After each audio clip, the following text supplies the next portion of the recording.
A rescue crew is tasked with investigating the mysterious reappearance of a spaceship that had been lost for 7 years. This week we watched Event Horizon.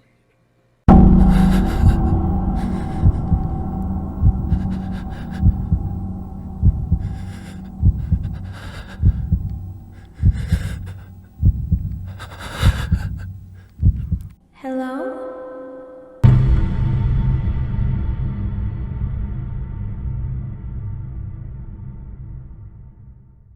Oh my god. We're back. We're back. We're back. A little vacay. Little vacay.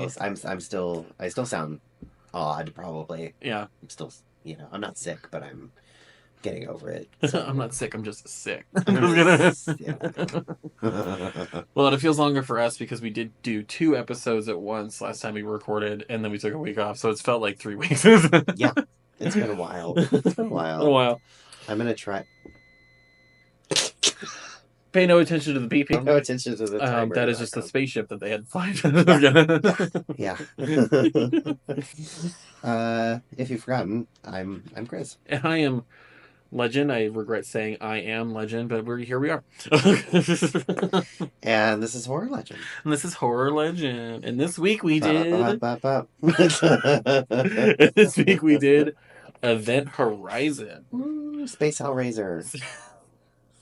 We have not done a science fiction horror movie yet. I mean, I guess The Substance was kind of science fiction. Yeah. But that was more like Reanimator science fiction. Yeah. This is like full-on science fiction. It came out in 1997. Mm-hmm. So I was 5. I saw it in the theater. I was 17 though. So. It was directed by Paul Anderson, who we might know nowadays as Paul W.S. Anderson, who I know is the person who ran the Resident Evil movie franchise into the ground, but that's just my opinion. Nice.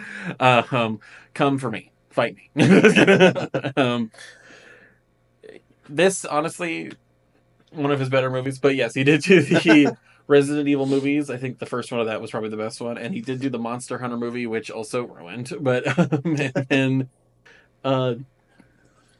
Death Race with Jason Statham. There was like a lot of random movies he did. He's big into like action, science fiction, video game movies, but like AAA, whatever.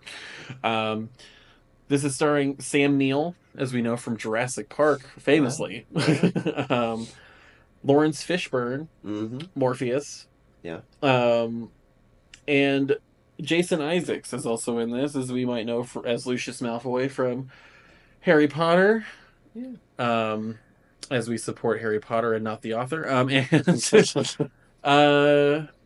also the newest season of White Lotus for season 3. He's in that as well. There's also a Laura Dern lookalike. Yes, there is very much discount Laura Dern. Yeah. Yeah. Yeah, which goes with the Sam Neill. Which, yeah.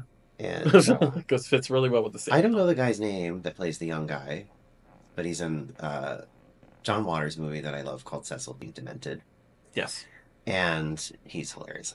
I love him. He's adorable. He's also kind of adorable in this movie, to be quite honest. Well, yeah, he's just adorable in general. Yeah. Would let that happen, Yeah. I don't know his actual name. I don't know his name. If I can find him in here, I think it's Noah Huntley. Maybe. Oh no, that's Burning Man. That doesn't sound That's right. the Burning Man. That doesn't sound right. Yeah, and it's somebody else. Oh, it's Jack Noseworthy. Oh, it's Jack Noseworthy. Yeah, because his nose is worthy. It's worthy. Yeah, I should remember that name. Yeah. But yeah, this is very much science fiction horror, which we haven't really done, and it's also we've done body horror with like the Substance and stuff, but this is definitely body horror, and the body horror is very reminiscent of movies like Hellraiser. Yeah, as you said, Space Hellraiser. It kind of is because you look at the warp drive thing, the black hole drive. Yeah, it looks like the Hellraiser cube. Oh yeah. It very much looks like it. Oh god, I forgot what it's called. I can't remember, but it's a lot of influence from that, for sure. That's gonna bug me. You can look that up. I probably can. Why don't I start with the plot while you look that up? Yes. Okay. Let's get going. So in 2047, not that far off now, A distress signal is received from the Event Horizon, a starship that disappeared during its maiden voyage to Proxima Centauri 7 years earlier. The ship mysteriously reappears in orbit around Neptune, and the rescue vessel Lewis and Clark is dispatched to investigate. Can you stop? Like, why Lewis and Clark?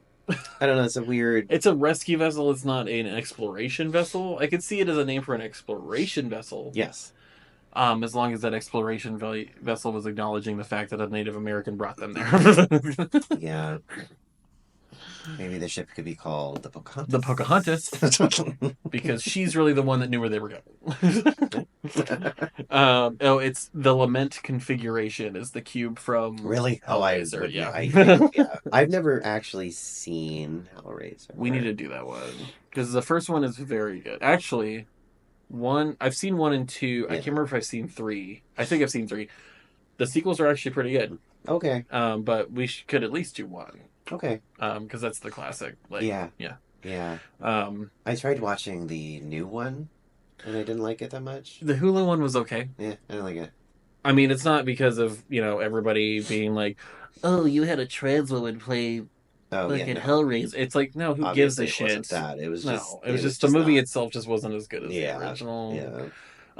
But the designs of the creatures were really good, and the prosthetics they still use were amazing. And I thought Jamie Clayton was a good Pinhead. They just, it just wasn't as well written.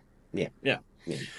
But of course, it's never about the story or anything else. It's got to be because they picked a woman to play somebody or whatever the hell. So, it's crew Captain Miller, second in command Lieutenant Stark, which it's spelled very strangely. It's Starck. Oh. Stark. The pilot, Smith, is just named Smith. Nice. Medical technician, Peters. Engineer, Ensign Justin.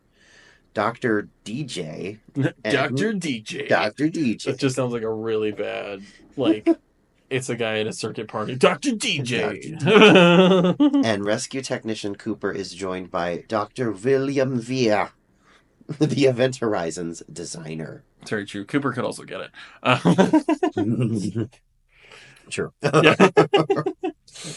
Dr. William Weir, of course, played by Sam Neill. So. Sam Neill. Yeah. Very good actor, in my opinion. Oh, no, totally, yeah. This or Jurassic Park or... I think he was really good in this. There's another movie with him I need to fully see. I think it's called In the Mouth of Madness. I don't know. I need to watch that one too. Anyway. Off topic. I think he was good in this, and I think this movie has a potential for being a really good movie, because the concept is great. It's very good. The concept of having a ship that the way it moves around is by opening up a black hole to fold in time to move to other places faster is crazy. Yeah.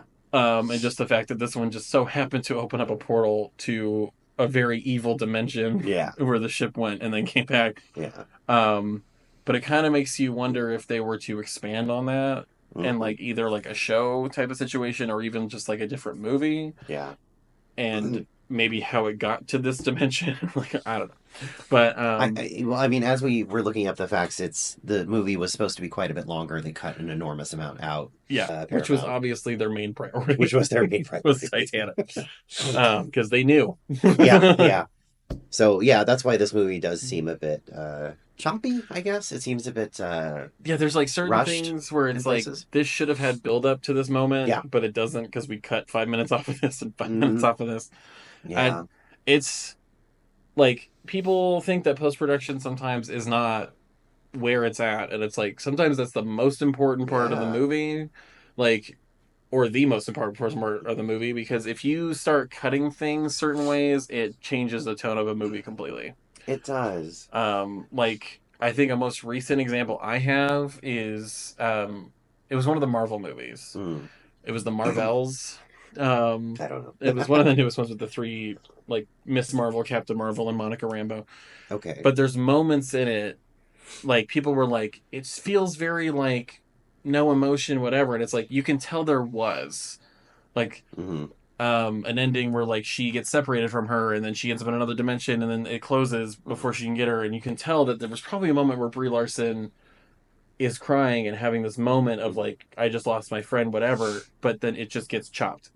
Another moment where it's supposed to be emotional and then it gets just chopped and then it goes to a next scene and nobody's emotional about it. And it's just like, if you start cutting things out like that, you just lose all sense of the acting and the emotional moments. True. And then it just feels disjointed and it feels like you rushed it. Like you can tell that they rushed it. Yeah. I didn't think, like, I felt like if you kept those in, it'd be a better movie. So it's like, I think that's where we go different ways as Marvel. I can't. Well, of course. Right. You just truly. Yeah. But you're not a huge fan of like just full on CGI all the time. Oh, I hate it so much. Yeah. And like I find that acting is really stiff around that kind green of shit. screens and stuff. I just don't. I'm not into it. Plus, I've never been into Marvel stuff to begin with. So. Like some of it's not bad, but whenever it's like just green screens and not even just like a little bit of a set for actors to interact with, it gets a little weird. Oh, I make exceptions for Agatha and. What was the one before that?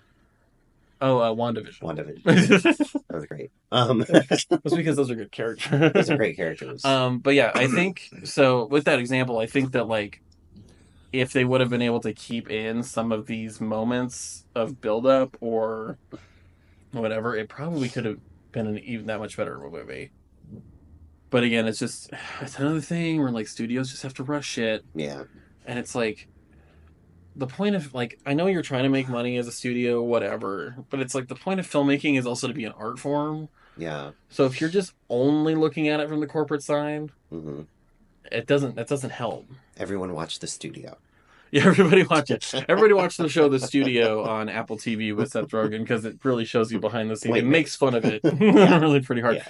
But yeah, it's very much like you can't just think of it as an art form. Like I know that like you have to like pay people, make money, save money, whatever. But it's like you need to be able to do that smart and not just. Well, we need to save some things here, so let's fast track it. Let's just cut a bunch of stuff out of this movie. And it's like, no, it was filmed a certain way for this thing. If you cut a shit ton of stuff out of it that needs to probably be there. I think that's why I have a problem with Marvel movies, too, is they feel like just like cash grabs to me. Well, especially now. Yeah. Like when it was doing the like Infinity Saga up until the movies, like that actually felt like, oh, this is a continuous storyline. These characters are coming in. It's like a whole thing. And like, it's not like perfect. It is kind of money, whatever. But at least it felt together. Yeah. And now it just feels like it's all over the place because Thanos is gone. And now it's just like, we're making superhero movies just because money and whatever. Like, I kind of feel that way about new Star Wars things too. Yeah. They're just, some of them are just cash grabs that aren't particularly good to me. The sequels were not the best. No. Yeah. Anyway. Well, it's things that play on nostalgia. Yeah. For money. Yeah. So, Dr. Sam Neill. Dr. Sam Neill. Is briefing them on the ship's experimental gravity drive with a simple visualization of how it fools space-time with a centerfold. Which is like literally the most classic way to describe a wormhole. Yeah. In every single movie where they're describing a wormhole, it's always like, here's this piece of paper. You want to go from A to B, you fold the paper, then you punch through it. And that's how you go through a wormhole from A to B. Yeah. Which that's what the theory is. Yeah, right? It is. In general. But it's just funny that it's just like always like, it's always the piece of paper folding and the punch through the ceiling. Yeah. And that's how you do it. I want to hear, what is his name? Neil deGrasse Tyson's theory on that. Like, would that work in general? I want to hear his theory on being able to find a very evil dimension. Yeah, I want his theory on like what are the probability of finding hell in another dimension? Yes, he would probably like, yeah, sure, whatever. Right. What is your theory on having a miniature black hole inside of a ship that can open up a space-time continuum? That's probably going to be a big no. Right. This is non-fiction. I don't think you could build something to contain a black hole. No. Anyway. I think the thing that we're using, the super collider. Yeah. But that's to like recreate the Big Bang, right? Yeah, I mean, it could make a singularity, but it would be on such a small scale that it would be, you know, at a molecular level. God, imagine if it was we had an accident and we made a gigantic fucking singularity. All black holes. Whoops. New cereal. Whoops. All black holes. There's a distress signal that they recovered from the ship, consisting of a series of screams and howls. But DJ believes he hears the Latin phrase "liberate me" or "save me." Yes, it's always Latin. Yeah, I know. With the devil. Yeah, it's true. I mean, it makes sense. Well, the captain was speaking Latin in one of his logs and all that. Yeah. But yeah, the distress signal is very. You can tell where they took, obviously, in the beginning, inspiration from Alien and Aliens. Yes. With the distress signal. Absolutely. And going to the thing, distress signal. That's where it starts, is we were entering a distress signal. Even the ship, the way they got, the stasis pods, the Yeah. ship, like a lot of it looked very. Oh yeah, I think the difference with this is like, this is an actual search and rescue vehicle. Yeah. Whereas Alien, it's a mining ship. Yeah. That the company tells them like, hey, we have this distress signal, you need to go check it out. Yeah. But I will say, in that vein, it is really hard. I know they have really good science fiction aesthetics now. Yeah. Especially movies like Blade Runner 2049 and things like that. Mm-hmm. Dune. Yeah. It is really hard to beat the look of 70s to 90s science fiction movies with the practical effects of how they build the ships and the sets. It looks insane. Yeah. From Alien to this, like it's crazy. Like and it's always like they do it so over the top. It's always like huge like things that like obviously we don't know what they are and make sense and science fiction stuff, and then it's like always like, oh, there's a fog machine with smoke coming through and everything's smoking and everything's this and this and fog and whatever, and it just looks more alive. Yeah. And it obviously is a full set, so the actors are able to actually interact with it. That's true. Which is really nice. And you know, I know like movies like Blade Runner and Dune, and then like even Christopher Nolan for some of that stuff is they love to use practical effects when they can. Yeah. So you have actors actually interacting with stuff. Obviously, some of that stuff now is really hard to pull. Yeah. Can't really make flying ships. But yeah, it was like a whole different kind of science fiction stuff back then, because it just seemed like they went all out with it. Yeah. Building it like an actual set. And there's a vibe to it. It's very much a vibe. Because like, and it even kind of goes along with like, you see science fiction book covers from the time period as well. And that same vibe is there. Yeah. It's this, I don't know how to describe it, but. Well, and that's like, I'm pretty sure that's where they got the inspiration is, you know, books and even science fiction artists. I mean, Alien was H.R. Geiger. Yeah. And his just insane science fiction artwork. Yeah. Like creepy artwork. And it's really cool. Yeah. But it is definitely something cool to take inspiration from. But yeah, there was a whole different vibe. 70s to the 90s with science fiction building, like set building and atmosphere creating. I love it. Upon boarding the Event Horizon, the crew finds evidence of a massacre. As they search for survivors, the ship's gravity drive activates and briefly pulls Justin into a portal, while also causing a shockwave that damages the Lewis and Clark. Now, imagine being the only guy, because he's the only one that gets sucked into the actual portal. Yeah. Now, imagine being the only guy who ends up in stasis for most of the movie, but imagine being the only guy that, out of all those people, that has actually seen the universe that the ship just went into. Yeah. And came out of it. Mm-hmm. Nightmare. Like nightmare fuel. Nobody can understand what you just saw because you're the only one that got sucked into that thing. Right. Like that would be terrifying. I do like when when they're exploring the ship and there's just little, because it's in like the atmosphere of Neptune, so there's like a storm outside. You know, there's lightning, of course. Lightning works, and thunder, for the vibe. But when like lightning flashes and then all of a sudden you see just like gore, spewed against all the walls, but they don't see it. You know, I like that. That's like my favorite part, actually. I really like that. It's always like, oh, it's quiet in here, then a lightning strike goes off and you just see blood everywhere behind them, and it's like, oh, shit. But they're not, but she didn't even notice it. This thing is great, yeah. But it was also like, because of the cutting of it, I think it was because of the cutting of it, there was so little reaction to seeing mutilated bodies. Yeah, there was so little reaction to it. Like, I forget the first thing that they see where somebody is dead. Shit, I don't remember. And I can't remember what it is, but it's like you see the dead person, and I felt like there was just like no reaction. Yeah. To it. Like, oh, the person's dead. Yeah. I'm like, react to that. Like, yeah, and not just dead like in a. Oh, I think the first dead person is the captain with his eyes torn out, floating around. oh. Yeah, which there is a bit of reaction from the lady who like sees it. Yeah. Oh, yeah, because she like it's like, yeah, because it's not really there. Oh no, it is the dead body. It is the dead body that's there. It actually is there. Yeah. But it just a jump scare like it's somebody standing behind her, but then it's actually a dead body. Yeah. But she actually jumps, whatever. But it's like the person that's in there with it is like, somebody got a dead body. Yeah. I find like for the rest of the movie, he's not just dead though. He's like ripped apart and shit. Like, yeah. What are we doing? And like they're like, oh, it's because of depressurization. And the guy's like, yeah, that doesn't do that. Yeah. For the rest of the movie, there's a lot of there is like very little. I mean, like not to skip too far ahead, but like when Jason Isaacs finally dies. Yeah. Lawrence Fishburne sees his body and he's cut open and all of his organs are everywhere and shit because Sam Neill went crazy. Yeah.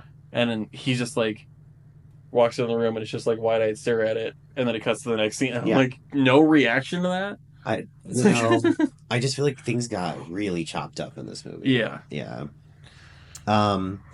The crew are forced to board the Event Horizon while Justin emerges in a catatonic state.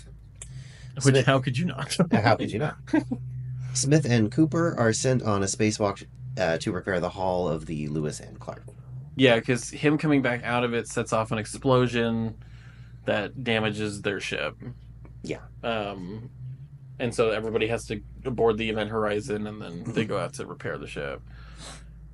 The crew begins experiencing... There's like someone revving their engine outside. So if you can hear that, we are sorry. So annoying. Anyway, the crew begins experiencing hallucinations corresponding to their fears and regrets. Miller sees a subordinate he was forced to abandon to his death, just on fire.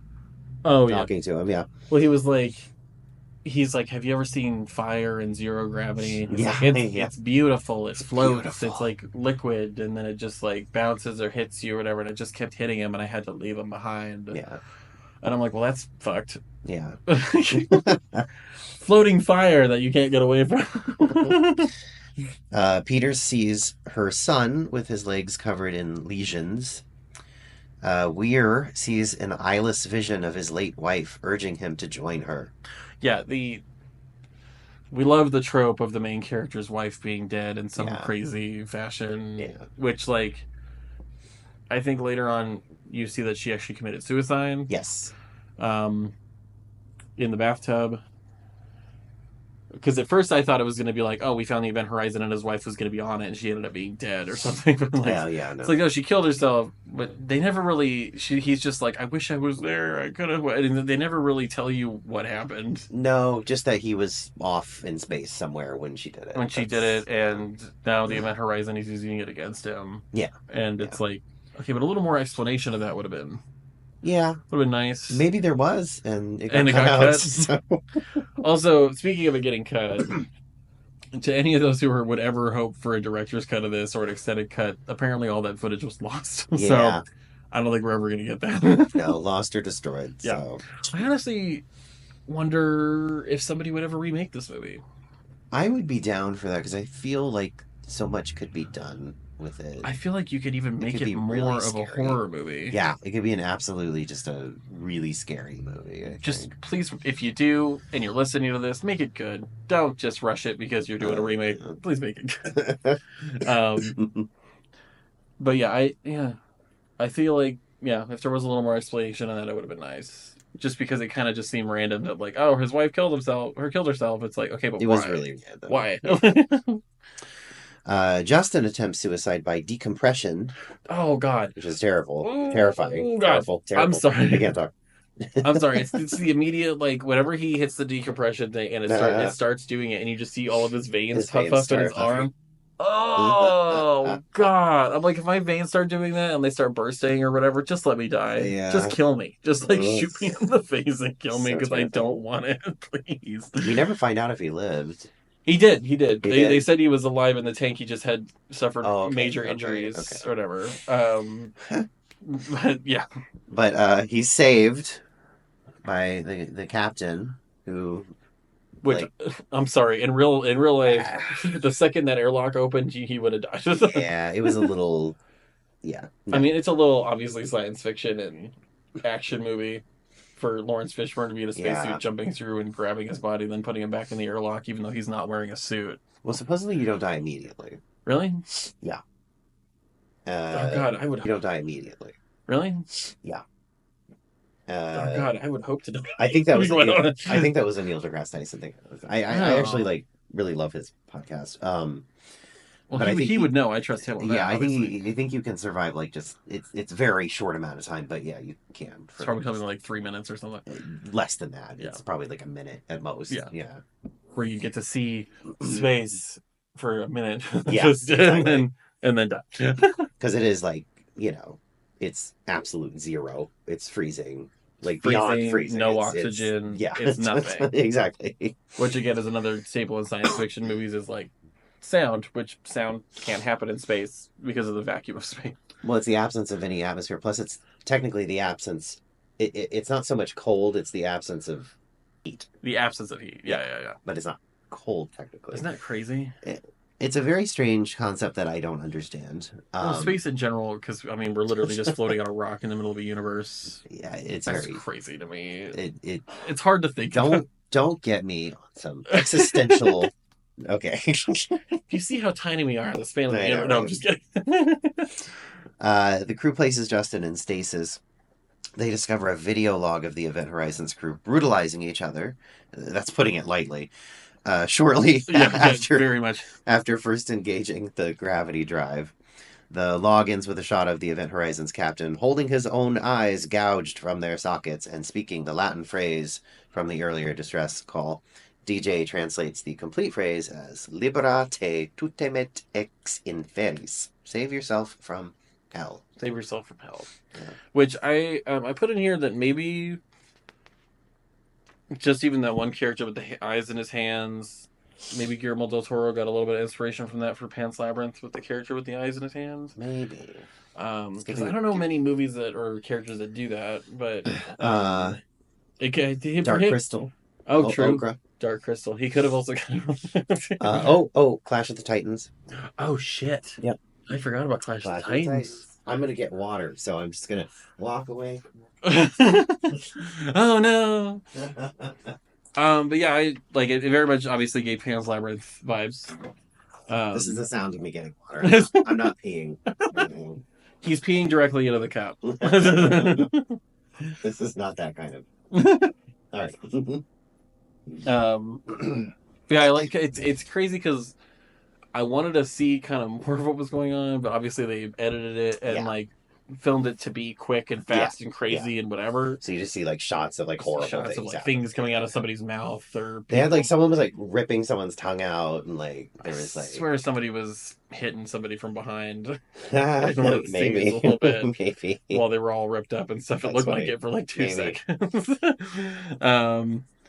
And then the eyes and the hands and the Latin, of course, and the Weir, or Sam Neill, explains that the ship's drive opened a gateway to a hellish dimension outside the known universe, implied to be hell, and that the Event Horizon has attained sentience. Miller decides to destroy it. He orders an evacuation while Peters is lured to her death by a hallucination of her son. Oh, really quick. Whenever he decides to destroy it, it's actually a really cool... And I wish it would have been a more impactful and a little bit longer. Yeah. There's the scene where he's finally like, we're destroying the fucking ship. Yeah. But then all the lights shut down. Mm-hmm. And they say something about the ship, and all the lights shut off. And he's like, no, we're getting the fuck out of here. We're going home. And you see Sam Neill go, I am home. And like disappear into the darkness. That was great. And I just wish that moment was a little bigger. Yeah. A little more impactful, like him looking back over at him as he disappears into the darkness or something. Like something even more creepy. Yeah. Because that scene has so much potential just in that tiny little moment of him saying, I am home. I think everything feels rushed in this movie. But it was really cool looking. That was a cool thing. Because it was like full on him disappearing into the darkness. I was like, this is awesome. It needed to be bigger. Also... it making her see her son who was disabled is fucked. Yeah. Walking around and then... And then she falls down a shaft. She has the premonition of her death, too, for a second. Yeah, yeah. Where she sees herself laying dead. Yeah. And yet she still runs towards him and falls down a shaft. Yeah. And yeah. A dummy hits a bunch of stuff and she hits a Weir, who has gouged out his own eyes and is corrupted by the evil presence, uses an explosive device to destroy the Lewis and Clark, which kills Smith and blasts Cooper into space. Yeah. I will... Okay. So, it would suck being that person that's like, oh, I found the explosive. Oh, there's 5 seconds on it. Yeah. I can't do anything about it. Yeah. That sucks. Yeah. But when Cooper gets shot into space, doesn't die, is still riding on a piece of the Lewis and Clark, and is like, why does this always fucking happen to me? What are we doing? I was like, this is not Spaceballs. This is very simple. That really bothered me. It was so obviously comic relief, but it was not needed. No. At all. No. We didn't need that. No. I like Cooper as a character, but that was like... That was too much comic relief to the point of parody. It really was. Instead of it just being like him having funny one-liners or something, this was like we're making fun of science fiction movies real quick. It was, and now we're coming back. Yeah. It was like forced. It was like Scary Movie, and then back to... It was like forced comic relief in there, where it just simply wasn't needed at all, because it wasn't in the movie up until this point. No, and the movie's supposed to be a bit dark. Yeah, and he just watched the ship blow up, and somebody die. Yeah. And somebody else die, whatever. Yeah. And now he's making a joke. Now it's like full on joking, and it's like, you just watched 2 people die. And then and then he shoots himself back over to the ship from so far with away. His oxygen tank. Not gonna happen. And then when he like shows up later, it's just, I don't know. I hate that so much. It's when he shows up later bugs me too, because I mean, you already get like the whole like it's Sam Neill pointing the gun at Lawrence Fishburne. Yeah. And he's like, if you miss, you're gonna hit the hole and it's gonna blow out. And he's like, what makes you think I'm gonna miss? And then he sees Cooper on the other side of the glass and still decides to shoot it, and it's like, it made no sense. I don't understand. Did you do it on purpose, knowing the ship was going to bring you back? Yeah, right? Because otherwise, what you said just contradicts everything you just said. Exactly. Oh, well, yeah, because he knew that he was going to be fine. Yeah, because he was like, the ship won't let me die. Okay. The ship will take us, whatever. So I guess it could be that. It just felt like everything he just said just contradicted all of that. It did. Like, yeah. That was really like, if he would have said something like, about to shoot it, and he tries to stop him, and he's like, oh, I'll be back, or something crazy. Like, not Terminator, but like, he says something crazy, like... Sorry. I'll be back. And then Arnold Schwarzenegger shows up, and then it leads into Terminator 2. No, I'm just kidding. Where was I? Weir, who has got... Weir kills DJ by vivisecting him and corners Stark. That's a nice way to put it. Yeah, I know, right? Instead of I used his old surgery scar to rip him open and take out all of his insides and hang him from the ceiling.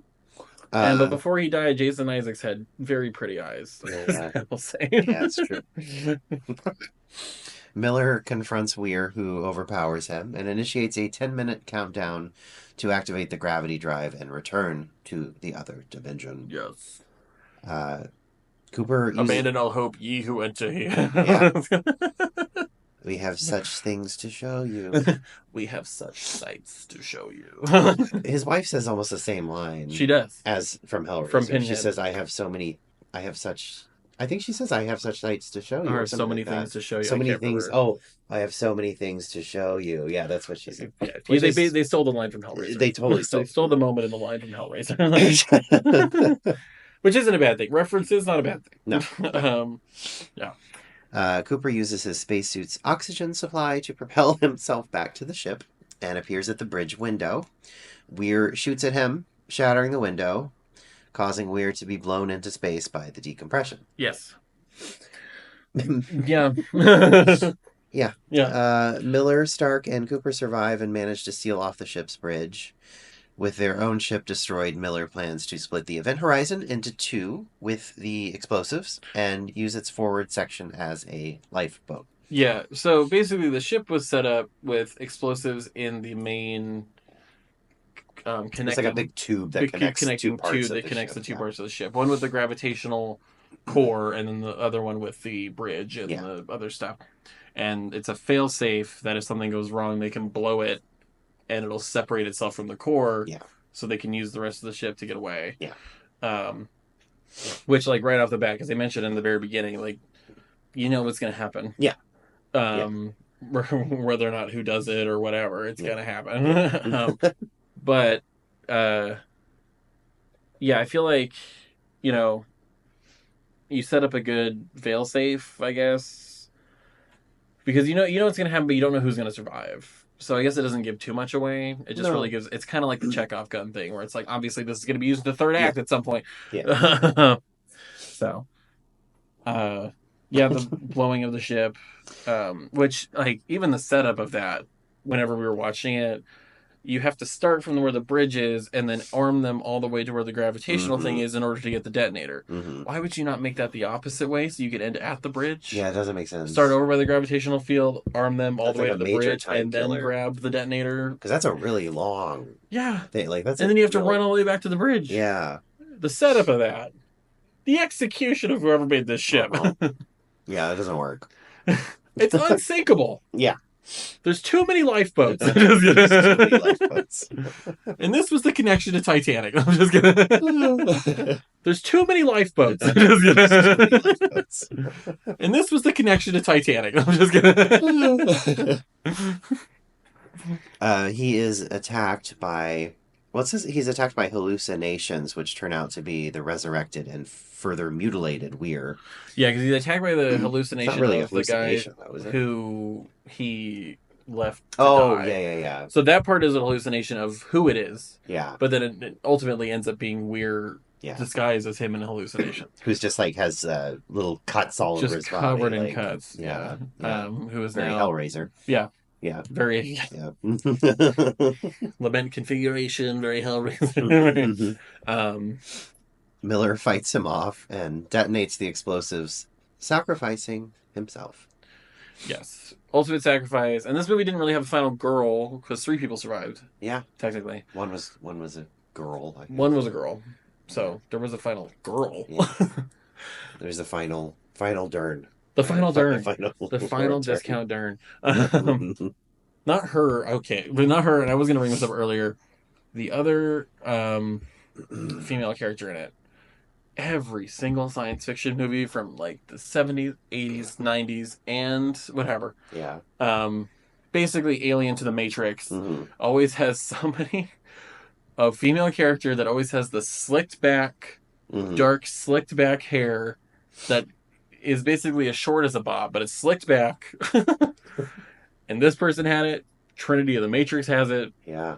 Somebody in Alien, Veronica Cartwright, maybe. Alien, the third Alien. The third Alien, Sigourney Weaver. No, that was the fourth one. Well, no, not Sigourney Weaver. I don't know the character's name. Or anything, but yes. But there's like a Latina woman has. Oh, that's the second one. That's the second one. Okay. She's got the bandana and slick back, whatever. The second one, and then the fourth one, Sigourney Weaver's got the slicked back hair. It's always the slicked back hair. Yeah. For female actors for these science fiction movies. Yeah. I don't know why, but I just thought it was funny. I saw her hair, and I just randomly thought about it, and I was like, "There's at least one character in every single one of these movies that has that same exact hairstyle." The gravity drive activates, pulling the ship's stern section into a black hole. It pulls into a black hole, and it kind of uses the storm on Neptune as the way to transport it into the black hole, which is kind of cool. Yeah, that's cool. I would say, I guess, like, I don't know the physics of that. Like, if I mean, nobody really knows the physics of no one really knows. No one really knows, but I feel like a black hole opening like that would kind of decimate more than. Yeah, I know it's not like a full-size black hole. Yeah. But you are opening a singularity. Yeah. And I feel like that probably would have affected the planet next to it in more ways. Because from what I, have read and listened to. Yeah. Like a singularity much smaller than that could cause way more damage. Like decimation. Like yeah. Well, that's why like even the particle collider, it's like you could create a singularity, but even one that's just small could fuck up the entire situation. yeah. Because they're strong. It's like a heavy gravity well. Yeah. So you're just I don't know. You're just casually opening that in space to go to another dimension. It's like I feel like that would suck in at least part of the planet and part of like maybe the stars around it. Like, well, plus the ship it probably would have left a black hole sitting there. Well, exactly. In space. Exactly. And like plus the ship getting away, like I feel like it would have been sucked right back in. Right? Only like pieces in space too, but it's like it's pretty big inside that ship. Yeah. So I'm pretty sure it would have sucked a lot of space into it. Yeah. Well, Science fiction. Science fiction. Stark and Cooper enter stasis beside a comatose Justin and wait to be rescued. Comatose Justin, whose veins look like they've all been ripped out of his body. Yeah. That's lovely. I wonder what those scars are going to look like. Yeah, I know, right? Oh, God. 72. Might be badass. Yeah, that's true. 72 days. You want to know how I got these scars. 72 days later, the wreckage of the Event Horizon is boarded by a rescue party who discovers the survivors in stasis. First Stark wakes up and then she sees one of the rescuers, and then he takes off his mask, and it's weird, and he's got all the cuts on his face. Yeah. Like, but it's not really him. She's just having a nightmare, PTSD, which, like, how could you not? Well, yeah. After that experience, how could you? Well, the funny thing is, she didn't see him like that. That's true. She never saw exactly what he looked like at the end. No. Interesting. And then the ending is kind of like strange. Yeah. It is a strange ending. It's kind of like it was almost kind of an ominous ending. Yeah. Weird. Because they're like, you gotta stay awake. Because they're in the ship and it's like the rescue squad, but then you see the doors slowly close. Yeah, the doors like closed really ominously, and then like it went to it was very weird. Very weird. Then it went to the very 90s. Because the gravity well thing was there, but they did say that like the ship itself was sentient. So was the part of the ship they're on still fucking with them? Exactly. Exactly. I will say before these scenes, like we have a moment which was kind of cool where Cooper feels blood drip on him. Yeah. And when he looks up, all the lights start to fill with blood. Yeah. And then the water tank in the middle of the stasis pods fills with blood, and then bursts and blood all comes out, which is obviously a reference to The Shining. Yeah. In the elevator scene. Yeah. But it's like, it just looks cool. It's like blood, and then just bursts wave of blood going through that Stark has to deal with. Yeah. For a second. And then I also was thinking that maybe because there's those video games Dead Space, which are very good. Now those deal with like otherworldly creatures created by this marker thing. They're called the like necromorphs, and they're all crazy and really scary, creepy. But I feel like Dead Space might have got a little bit of inspiration from movies like Event Horizon. Because, I mean, there's a whole thing in even the first game where Isaac keeps seeing his wife, but she's dead. And it starts to fuck with him, especially in, like, the second game, and starts to mess with him more that he's seeing his dead wife. Yeah. It's like a whole thing. In the first one, it's like, it's really the marker fucking with his head, and he keeps seeing her and stuff. So it kind of seems like they might have got a little bit of inspiration for, like, the marker stuff from the gravity thing, Sam Neill and his wife and doing the thing. I'm not saying it's the only thing they got inspiration from, but it feels like they might have gotten a little bit of it from Event Horizon. Yeah. Which would be cool. Because again, the concept of the movie is very good. No, it is. And I don't like the movie itself is not like terrible or anything. It's just I feel like it could have been pushed further. But again, it's because they cut a lot out of it because Titanic had to come out. So I mean, I will say when I saw it in the theater, it really fucked me up. It really scared me. Especially if you're watching it back when it was made in the 90s. Yeah. Like, that's very much like, especially for then, that's terrifying. Yeah. But yeah, I thought it was okay. I'm not a huge fan of him as a director, obviously. It's just because I do love Resident Evil, and he ran those into the ground so hard, and it sucks because I love Mila Jovovich. Yeah. Fifth Element, other movies. But her character just got ridiculous. throughout the Resident Evil movies and stuff. And then, I mean, they got together too, like they're married or whatever. But I'm just not a huge fan of him as a director because of that. But this one, I think, to me, out of the movies I've seen of his, is probably his best movie. Yeah. Again, that's out of the movies I've seen. So if you're going to come for me in the comments about a movie, movies I've seen by him. At around... it's time for trivia. Oh, yeah. Trivia Corner. Trivia Corner. Trivia Corner. At around 5 minutes into the movie, there's a shot where Sam Neill is staring out of a window, and then it pulls back to reveal he's on the deck of a space station orbiting Earth. That thing, yeah. It's a 45-second shot. It took 10 weeks. Jesus. And nearly a third of the film's visual effects budget. Oh my god. Because the director just wasn't... He had it redone 20 times before he was satisfied with That's insane. It literally is just him doing minor things, looking through a window, and it pulling back to reveal a space station. Yeah. 20 times? 20 times. I mean, I can't really say anything. One of my favorite movies is The Shining, and he had them walk up those stairs about 127 times. But, like, that's most of your visual effects budget went to that shot of just them panning out to reveal a space station. Yeah. That's insane. I know. That's a lot. For a movie that relies a lot on special effects, because it's science fiction, that's where most of your budget went to a 45-second shot. Come on. Oh, here we go. The original gravity drive. Yeah. Or what was going to be called the third containment. All right. Where's the other two? It was just supposed to be a smooth, featureless black orb suspended, which I think would have been kind of better. I mean, I like I don't know what you call it when the rings are spinning around it. Oh yeah, I forget what that's called. I forget what that's called yeah. too. He specifically, the director that you love, decided to redesign it to involve the interlocking rings as an homage to the puzzle box in Hellraiser. Knew it! The lament configuration. Which served as an inspiration for the movie. Of course. Which, like, no, I didn't hate the design of the Singularity. It's really cool. But I am picturing just, like, a black sphere, like, creaseless, just smooth orb. Mm-hmm. And that feels very ominous. See, that sounds way more ominous. Because, like, the rings going around it, that's cool, but it like, already gives off the vibe of evil when you have the spikes coming out of the walls and this thing in the center of it. It's a little overkill. It's a little on the nose. Yeah. And I get the reference to Hellraiser, that's great. Lament configuration, that's great. But, like, when I see just, like, oh, it's a black orb, because it literally could have just been a black hole sitting in the ship. Just a smooth black orb. I think that would have been way more... If it's remade, that would be far more ominous. That would be really ominous and that'd be really creepy. If it was just in a room with that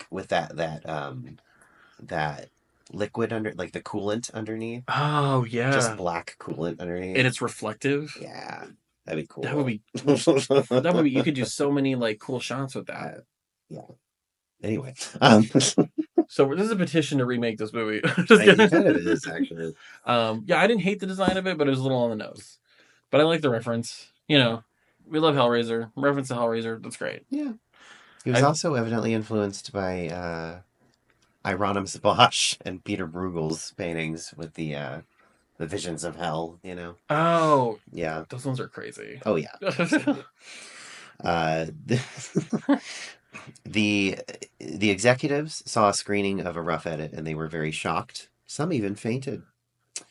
This was the studio that made Star Trek. So they thought it was going to be Star Trek. They thought it was going to be like Star Trek. Yeah. Not Hellraiser in space. Yeah, they weren't expecting at all to see Space Razor. Yeah. Space Razor. Space Razor. That is a jump between Star Trek and... Yeah. God, okay, but can you imagine? So they've talked about somebody was supposed to make a horror movie in the Star Wars universe. Mm-hmm. Like really creepy stormtrooper thing, all this stuff. And also there was actually an episode of Andor in the second season that was cut out. Oh. That apparently it was like they go to a planet or a station and did you see Rogue One? Yes, I love that. The big android in Rogue One. Yeah. That Alan Tudyk plays. Uh-huh. It was one of those. it had malfunctioned and it was starting to kill people like one by one. And it was supposed to be like a Alan horror. Tudyk. Yeah. It was supposed to be like a horror movie. It was supposed to be like it was a horror episode of Andor where this robot had gone crazy and started killing people. Yeah. They cut it. Oh. I think either for time or something. I don't know. Kathleen Kennedy, whatever. But somebody's supposed to make a horror movie in Star Wars, and you can imagine somebody doing a project in Star Trek and where one team experiences an entire horror situation. Yeah. Like this. Yeah. In Star Trek. Yeah. How crazy that would be. That'd be cool. Like a rated R Star Trek horror movie. Yeah. I would love to see people do that type of stuff in these different universes. Yeah, that's true. I feel like that'd be so cool. Everybody's wearing red shirts. I'm just kidding. Me with my limited knowledge of Star Trek, because I've never seen an actual episode of Star Trek. Knowing the red shirts, only ever seeing the newer movies that J.J. Abrams did. Oh yeah, the red shirt thing is from the original. The original series. Yeah. And I know there was a lot of problems with J.J. Abrams' version of the Star Trek universe, but I have no problem with it. It's okay. I prefer like the newer Paramount ones. Like Picard and stuff. Well, that was amazing. Strange New Worlds is absolutely wonderful, and Discovery was so good. With so many people. Discovery had so many people got crazy about Discovery. Oh my God, why can't I think of his damn name? You know, he's in Crimson Peak and Pan's Labyrinth, and you know. Oh, Doug Jones. Thank you. It had a woman from The Walking Dead in it too. I just remember every single time you see it on, Facebook or something like that, it's always like laughing emojis because people thought it was ridiculous that she was the captain or something. It was just stupid shit. She was great in that. Yeah, I don't like people are just dumb. You made a female the main character? I mean, how dare you? I can't relate to a female black woman. That's why I don't. It's just ridiculous. Internet's gross and it's like just get the fuck over yourself, you petulant little fucking children. You're just gonna find that on the internet. And I hope you're listening to this, you bastards. Guess what this was pitched as? Oh God, what? The Shining in space. Ah, amazing.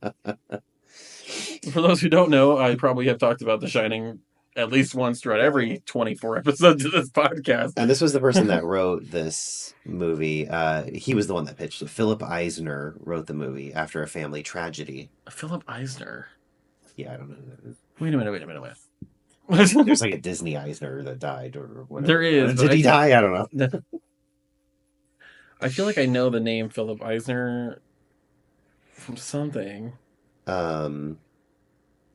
He just did Mortal Kombat before this movie. Oh, maybe it was that, but I don't think it was that. No, I'm saying that. Oh, apparently, I think he wrote the book Event Horizon. Oh, it was a book? I think. Or there was a book in 2002. This came out before that, obviously. Okay. So maybe he wrote the book to that too, but... oh, evidently, yeah. Could be comic book writing. Interesting. No. I don't know. And there was an Eisner that did the comic books, The Spirit. And I think that's what I'm thinking of.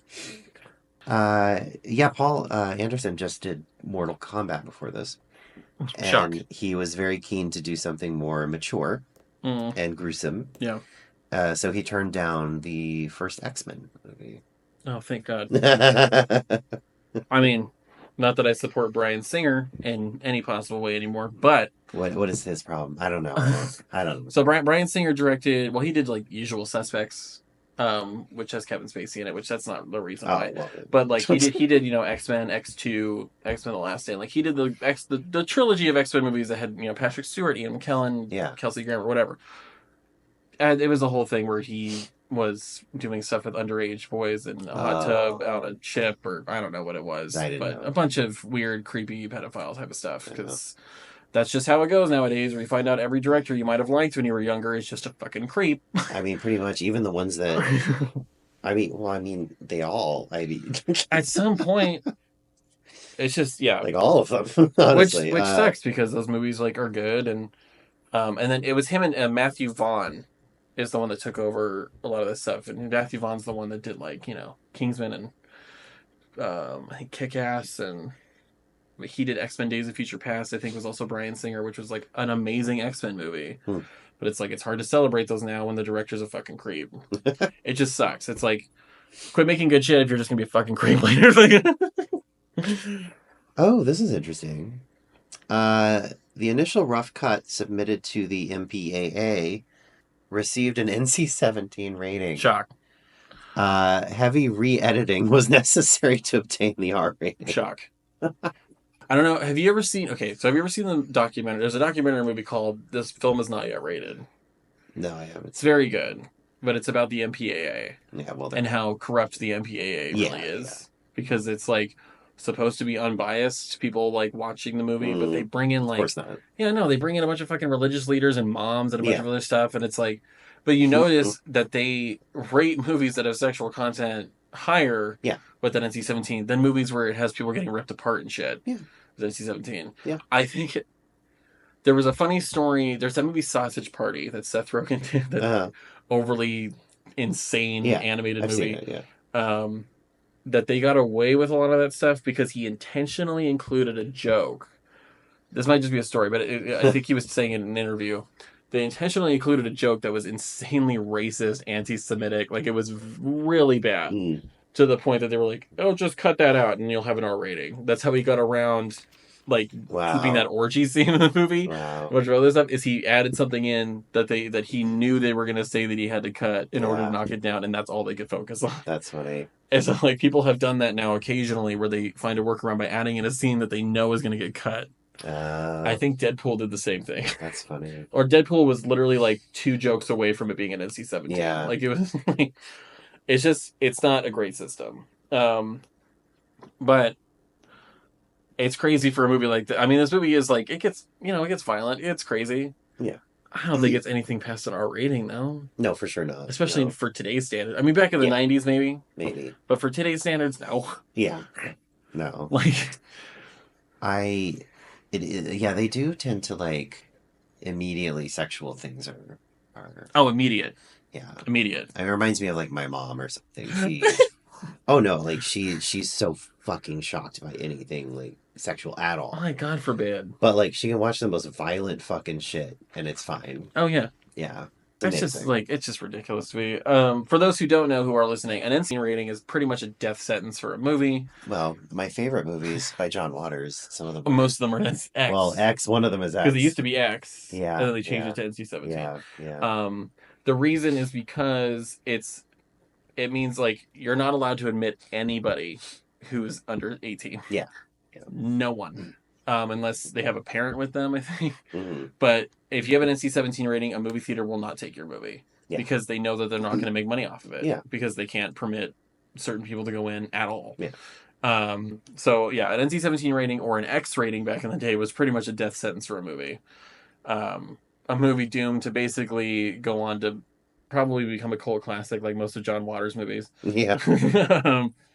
Which obviously he did not give a shit because he just went with the X rating because he wanted to, and that's just what his movies were. That's what he was. He was shocked. Well, especially back when he made those movies. Yeah. Because rules were very different back then. Yeah. Like nowadays, I bet Female Trouble and stuff would probably just get an R. Let's be honest. Yeah. Because there's been crazier shit. Yeah. But, NC-17 was pretty much a death sentence for movies, and people always strived to get the R rating. Mm-hmm. If they could, it was the R rating. Last little bit of trivia. Yes. Sorry, tangents. Oh, no, it's fine. Clive Barker consulted on the movie. Of course he did. Of course he did. Because it's Hellraiser in space. It's Hellraiser in space. Did he also write the book before... No, I'm just kidding. Well, that brings us to the end. Yes, it does. I personally did not think it was a bad science fiction horror movie. I mean, it is following the coattails of Alien. Yeah. And things like that. Yeah. Which were really good. Yeah. Especially the first 2 Alien movies. 3 and 4 a little. But, yeah, it wasn't bad. I feel like if they would have kept whatever they cut out into it, it could have been a lot better. Yeah. It could have pushed it a little further if they had more moments that were a little bigger. It definitely, the concept is great and it has potential. And I feel like if anybody does remake it later on down the line, that they could redesign things and redo things and keep things in. Yeah. It could be good. But overall, I'd say this one for me gets like, I don't even know, 3 singularities out of 5. Okay. just simply because of, I think the concept is so strong on this movie. Yes. And it had so much potential. And it's a movie that stuck with me for a long time, too. Which I'm trying to... You get to see it in theaters. Yeah, I'm trying to pull it out of that, because I did... Watching it now is a different experience, for sure. But I'm going to have to give it 4 Sam Neill eyeballs. Yeah. Yeah. Just because I don't know. I have a soft spot for this movie. I do. It's a little nostalgic. It is. Yeah. It is. But is it great? No. No, but I could see a 4. Yeah. Yeah. Yeah. Maybe 3.5, but 4. Yeah. You can't cut the eyeball in half, though, so. You can't. It just doesn't work properly. It doesn't work. But you could. You could. You ever have to dissect cow eyes in school? Because we had to do that once. I don't think I did that. I have eaten a fish eye. Oh god. Before they're always like, yeah, you're gonna cut into this eye with a scalpel as a cow eye, and they're like, be careful because when you do it, it's probably gonna squirt shit at you. I'm like, oh my god. I did eat a fish eye once that was cooked, like deep fried. Here's the deal. Like it didn't taste like much. Probably just fried. But it like pops. And there is a lens in there, and you chomp on it, and I was really grossed out by that. No. Made me just not want to eat anything ever again. So, but that's why I weigh 5 pounds. It hasn't stopped me.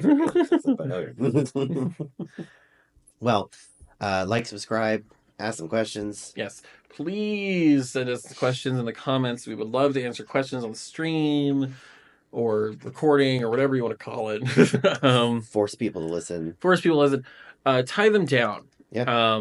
Yeah. And I don't know what the equivalent for the ears is. I know the Clockwork Orange with the opening of the eyes. Yeah. If you could open their ears more. Yeah. Or shove it directly into their eardrums. Yeah. Until they bleed. Just do that. And we know that the device you're using is not what's making them bleed. It's our voices. So we know that. But yes, please subscribe, comment, follow us on Instagram at Horror Legend Pod. DM us on there to ask us questions too.